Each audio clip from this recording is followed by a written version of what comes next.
মুমিন বান্দার বৈশিষ্ট্য হলো মুমিন বান্দা কখনো মিথ্যা কথা বলে না।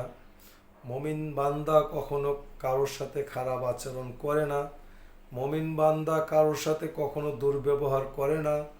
মুমিন বান্দা ধৈর্য ধারণ করে আল্লাহ তাআলার উপরে। আর মুমিন বান্দা সবসময় কাজ করে একমাত্র আল্লাহর খুশির জন্য। তাই আসুন, এই যে গুণের কথা বললাম, এই গুণগুলি আপনারা একটু চিন্তা করে দেখেন আপনার ভিতরে এই গুণটা আছে কি না। যদি থেকে থাকে আলহামদুলিল্লাহ, আর যদি এই গুণটা আপনার ভিতরে না থাকে তাহলে এই গুণগুলি আপনার ভিতরে নিয়ে আসার চেষ্টা করুন। ইনশাআল্লাহ আপনারা সবসময় ভালো কাজ করবেন।